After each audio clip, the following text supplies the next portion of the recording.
Bonjour à toutes et à tous. Mardi 13 juin 2017, bienvenue au rendez-vous du 13h sur la télévision nationale. Un léger retard au démarrage de cette édition et toutes nos excuses. Nous commençons donc par un événement pas très gai. Un grave accident de circulation survenu tôt ce matin à hauteur du passage à niveau du village Okunfo, c'est dans la commune de Savet. Une collision entre un train et un bus qui a enregistré de nombreuses pertes en vies humaines, de nombreux blessés graves et d'importants dégâts matériels. La circulation est restée bloquée sur le tronçon pendant des heures.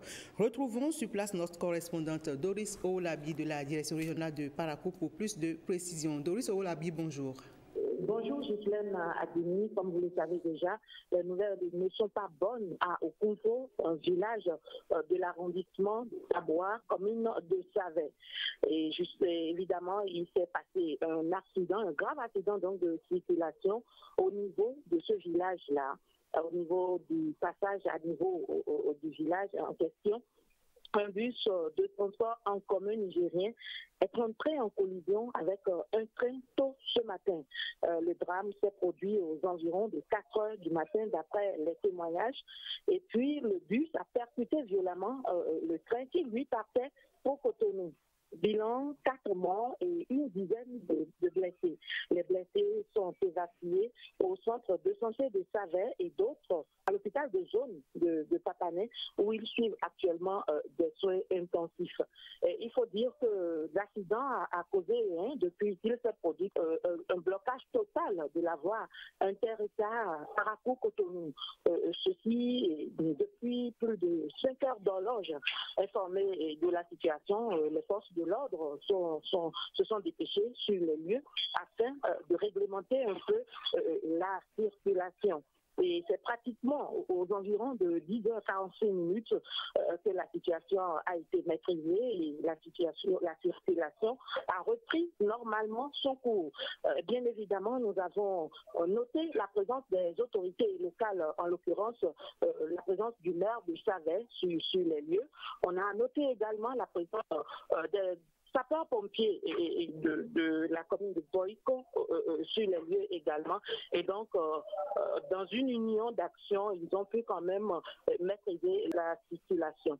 Et actuellement, les rescapés qui sont restés sur place sont en train de récupérer leurs colis qui, entre-temps, étaient coincés dans le bus. Merci Doris Oulabi. Signalons que dans un communiqué rendu public ce matin à la suite du drame, le ministre de l'Intérieur et de la Sécurité publique rassure les usagers de ce que les éléments des forces de sécurité sont sur place sur le terrain pour secourir, assister et protéger les victimes et les usagers de la route et que les enquêtes sont diligentées par les officiers de police judiciaire pour déterminer les vraies causes de cet accident. Le ministre de l'Intérieur et de la Sécurité publique, soucieux de la protection et de la libre circulation des personnes et de leurs biens sur les axes routiers et l'ensemble du territoire national, se tient à la disposition des citoyens par le numéro vert 166 et ceci 24 heures sur 24 pour leur porter secours, assistance et sécurité. On poursuit ce journal et nous sommes dans la fièvre des examens. Démarrage effectif des épreuves écrites du brevet d'études du premier cycle sur toute l'étendue du territoire national hier lundi. Le ministre Lucien Kokou de l'enseignement secondaire a procédé au lancement officiel et c'était au sujet d'Atiémé dans le département de du Koufo, pardon. Dans le département du Koufo, pardon, et le reportage c'est avec Ghislain Bouguet. Collège d'enseignement général à Tiémé, 7 heures, il pleut, la cour est détrempée, des candidats mouillés jusqu'aux os se dirigent vers les salles de composition. Les plus nantis viennent en voiture. Dans la salle des professeurs, les examinateurs s'affairent. Dans la cour, les candidats continuent leur marche silencieuse, comme s'ils portaient un poids sur le cœur. Une forte délégation fait son entrée avec à sa tête Lucien Kokou. Direction la salle d'examen prévue pour le lancement officiel des épreuves écrites du BPC section 2017. Les candidats s'assurent que les enveloppes sont restées fermées jusqu'à ce matin. Une deuxième enveloppe à ouvrir pour découvrir les épreuves tant attendues. Les compositions peuvent à présent démarrer. Dans l'ensemble, l'organisation pour cette année, on a essayé par rapport aux résultats de l'année dernière, on a pris quelques dispositions. Le directeur des examens et concours ce matin est au four et au moulin. Je peux assurer et rassurer toute la nation que toutes les dispositions sont prises pour que les épreuves soient sécurisées, pour que les centres de composition soient sécurisés et pour que tous ceux qui tenteraient de passer outre les consignes puissent être mis également en lieu sûr. À notre départ, plus aucun candidat dans la cour. Les épreuves écrites du BEPC, section 2017, ont vraiment démarré au CEG1 à Thiémé. Et quelle est l'ambiance dans les villes de Boycon et Abomey? Notre antenne régionale de Boycon est descendue sur le terrain et voici le constat avec Gilles Dansou.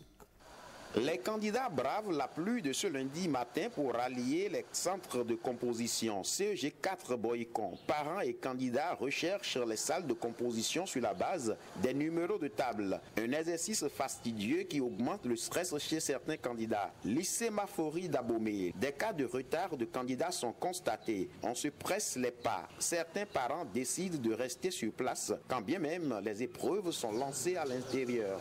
La hantise de la peur nous anime parce qu'il y a la fraîcheur qui agit sur les enfants. Encore à l'heure où nous sommes, il y a la coupure de l'électricité et les enfants seront un peu frissonnés. Et certes, ils doivent être à la hauteur. J'ai amené mon enfant, mais quand je suis là, je suis debout ici, vous voyez. C'est parce que j'ai un peu peur. Je ne sais pas ce qui va arriver là-bas. Bon, j'attends voir jusqu'à 7 mois pour voir comment est-ce que ça va se passer avant de partir à la maison. Ici au CEG1 d'Abomey, tout va bien, rassure le chef centre. Nous avons bien commencé ce matin. Nous avons déjà démarré et nous avons démarré par la première épreuve, la communication orale. Et tout se passe bien. Et comme vous le voyez, il n'y a pas d'incident pour le moment. Et nous avons en tout pour tout, toutes séries confondues, 950 candidats. Bon, nous venons de remarquer, suivant les tests, nous avons lancé les épreuves 20-30 minutes après. Il y a des candidats qui sont arrivés, mais les tests ne nous autorisent pas à les accepter. 3 jours de composition pour jauger le niveau de ces candidats en quête du BEPC, brevet d'études du premier cycle. Dans le Borgou, c'est le collège d'enseignement général Hubert Maga de Parakou qui a servi de cadre au lancement des épreuves du BEPC session de juin 2017. Le préfet Djibril Maman Sissé, accompagné des autorités municipales de Parakou, est allé lancer la toute première épreuve. Le point avec Ronald Robinson et Kadnel Kapou. 7h33 au collège d'enseignement général Hubert Maga de Parakou.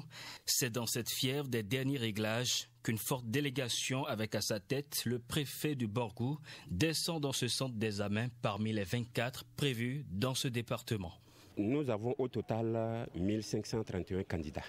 Au total, nous avons aussi 45 salles qui doivent abriter ces candidats. Et on a 2 surveillants par salle, donc au total nous avons 90 surveillants de salle ici. Face aux candidats, le premier responsable du Borgou encourage et prodigue quelques conseils utiles. Le BEPC, c'est un examen, ce n'est pas un concours. Ça voudrait déjà dire que tous ceux qui auraient travaillé devraient pouvoir réussir. La seule chose que j'ai à vous demander, c'est vraiment de vous débarrasser de tout stress, de ne pas être stressé, de ne pas être triste comme je le vois là. Et quand les épreuves vous seront distribuées, c'est de prendre le temps de les lire et d'essayer donc de les comprendre avant de commencer par les traiter. Alors je voudrais au nom du maire, de toutes les autorités qui m'ont accompagné ce matin, souhaiter à toutes et à tous une très bonne chance. Et mon souhait est que à la fin des examens, que vous puissiez tous réussir. Même attention portée à l'endroit des surveillants. Vous savez que le gouvernement attache du prix à la qualité des ressources humaines. Et ce matin, vous êtes là pour assurer la surveillance du BEPC. La seule chose que j'ai à vous demander, c'est de faire preuve de professionnalisme. En tout cas, je n'en doute pas. C'est d'être vraiment vigilant. Parce que vous savez, nos jeunes frères, ils sont ils sont plus vigilants que nous. Donc c'est déjà de faire en sorte que les consignes qui vous ont été données soient vraiment respectées à la lettre. C'est l'heure de connaître le contenu des épreuves. La communication écrite ouvre le bal des 7 épreuves de cette phase écrite. Je leur souhaite bonne chance. Les 24 centres font un effectif de 20 952 candidats, dont 8 759 filles et 12 193 garçons. Après le CGUB Maga, la délégation s'est également portée au collège d'enseignement général de Titirou et au lycée Mathieu Bouquet pour constater le bon déroulement des compositions. Et c'est la commune de Djougou qui a été retenue pour le lancement officiel des compositions dans la Donga. Le centre du CEG2 a servi précisément de cadre à la cérémonie en présence des autorités communales et départementales à divers niveaux. Plus de 7200 candidats sont à l'assaut du BPC session de juin 2017 dans tout le département. Abdoulaye Idrissou et Ousmane Baparapé pour le point. 1 heure avant le top, certains candidats encore dans la cour s'échangent de bons vœux. Pendant ce temps, d'autres déjà en salle s'impatientent. Je suis même impatient d'avoir les épreuves. Ce qu'ils vont nous demander, ça ne serait pas en dehors de ce qu'on a vu. Pour moi, c'est que ils n'ont qu'à vite faire et on va finir. Parce que de 100 mois, ils nous ressuscitent. Quelques minutes plus tard, la présence du corps de contrôle en prélude au lancement des épreuves rassure. Vérification des enveloppes suivies de conseils aux candidats. Prenez connaissance des termes utilisés. Réfléchissez par rapport à l'organisation de votre temps pour ne pas être surpris à la fin. Le CG2 accueille 753 candidats sur les 3626 que compte la commune et répartis dans 7 centres.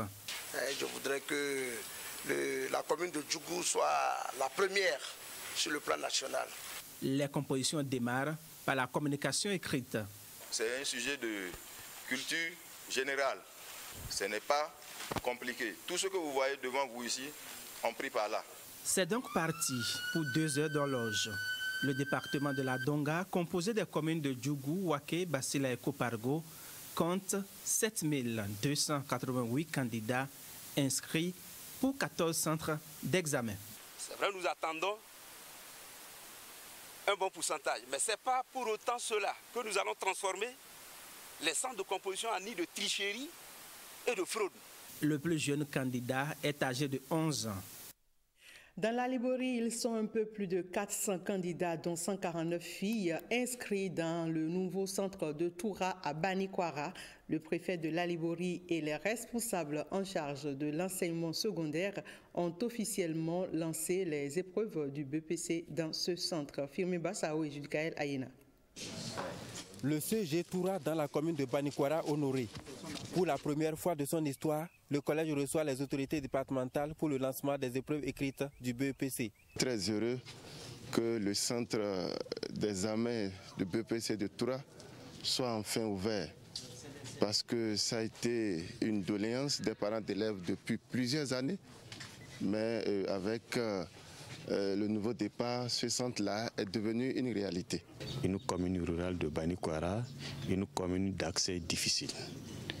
Cela montre combien nous sommes attachés au développement équilibré de toutes les parties du département de la Liborie. Vous venez de constater que nous avons fait le lancement à 8h00, en dépit de l'enclavement de Toura et en dépit de la distance qui sépare Toura de Kandi.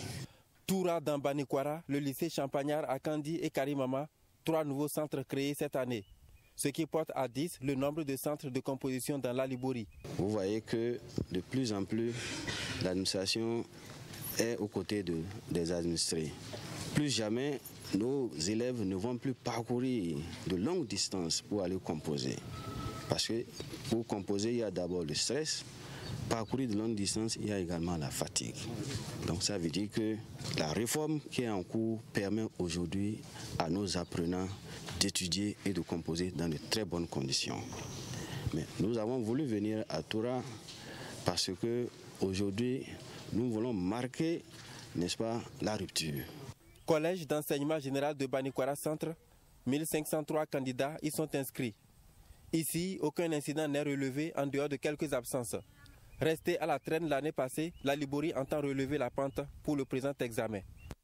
Bonne chance donc à tous nos candidats au BEPC session de juin 2017. Et pendant ce temps, les candidats au baccalauréat s'activent intensément dans les travaux de renforcement pour mieux affronter les épreuves dès le 19 juin prochain. Ronald Robinson et Kadnel Kakbo sont allés au lycée des jeunes filles du Borgou à Liborie et au collège d'enseignement général de Titirou pour prendre le pouls des préparatifs. Et voici leurs points. Après s'être jaugées à l'examen blanc, ces candidates au bac se retrouvent engagées dans des travaux de renforcement intenses pour aller à l'assaut de ce diplôme qui sanctionne les études secondaires. Bon, ça n'a pas marché, les examens blancs.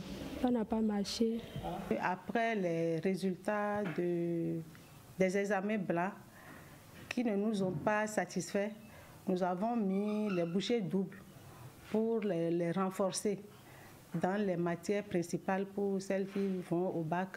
On a sollicité des professeurs de l'extérieur pour qu'elles puissent aussi entendre un second son de cloche.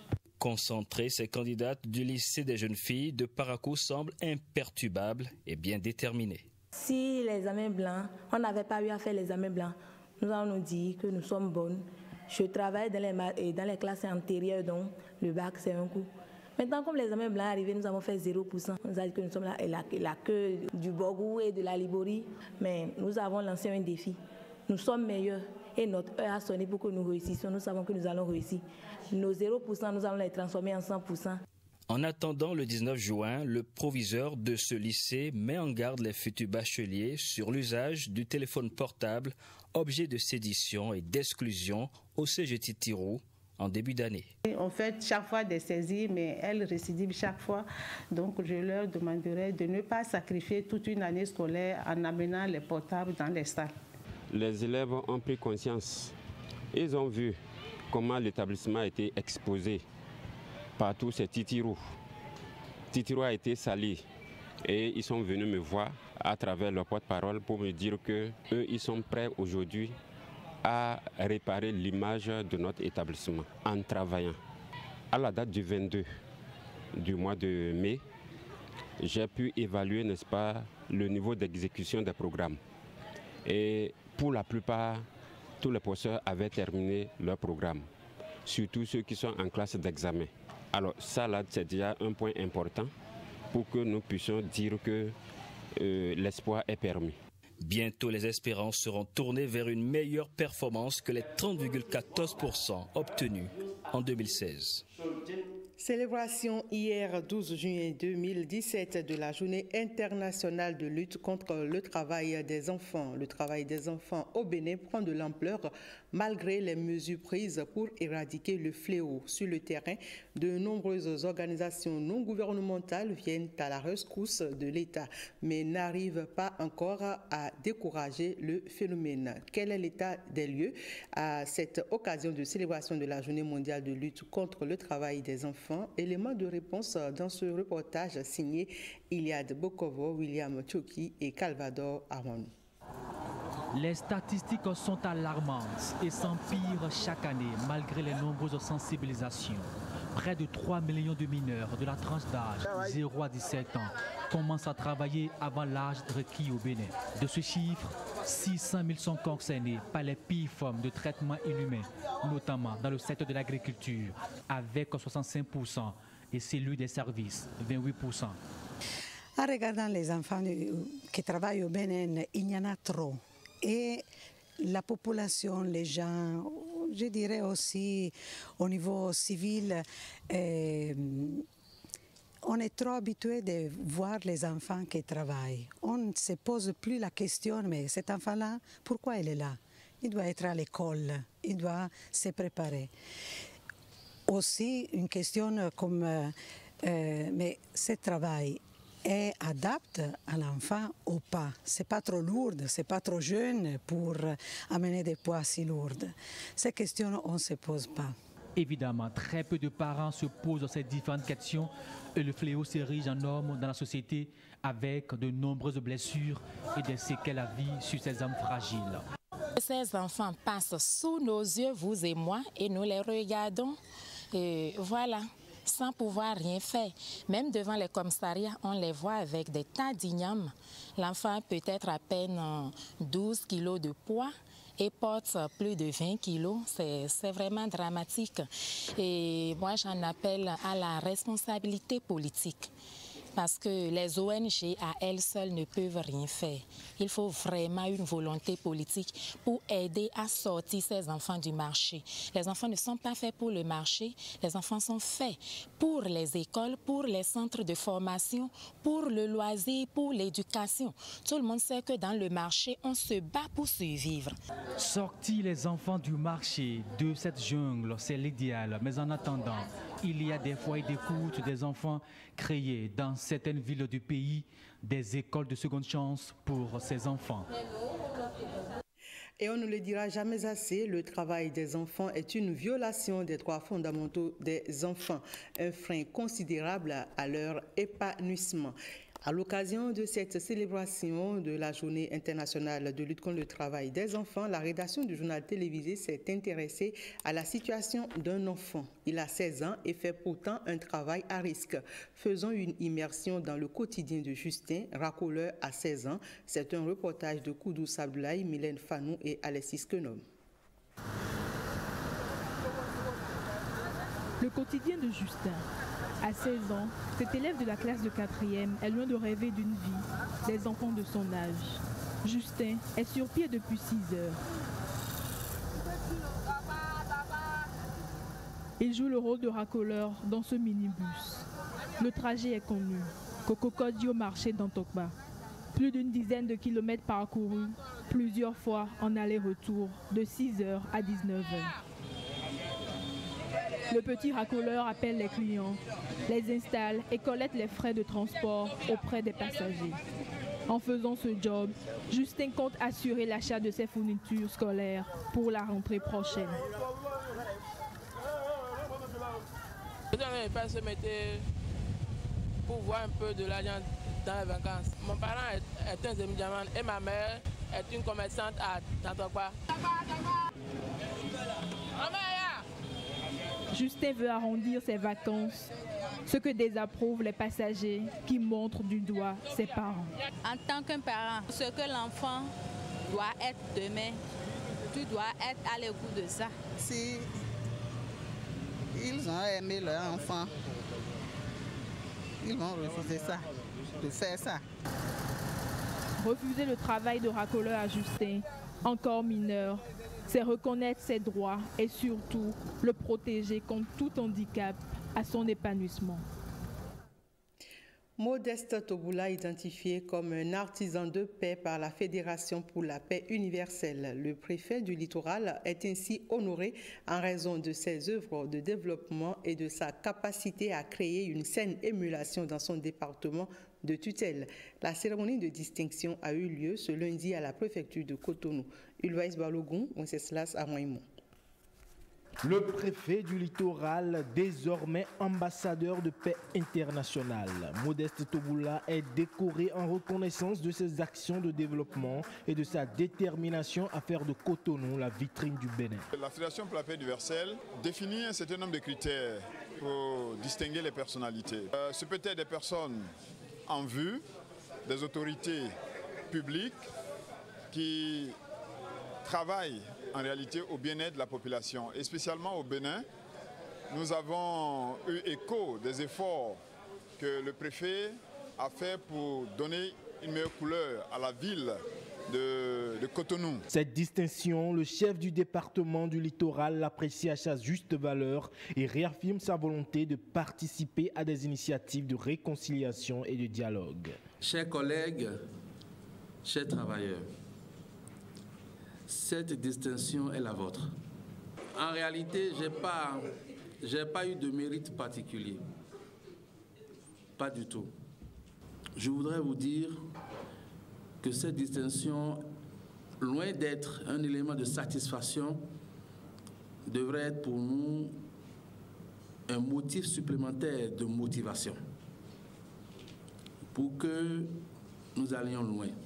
Modeste Toboula, avec cette décoration, entend exalter et pratiquer une éthique d'altruisme, ingrédient essentiel pour bâtir la paix et construire une communauté mondiale unie.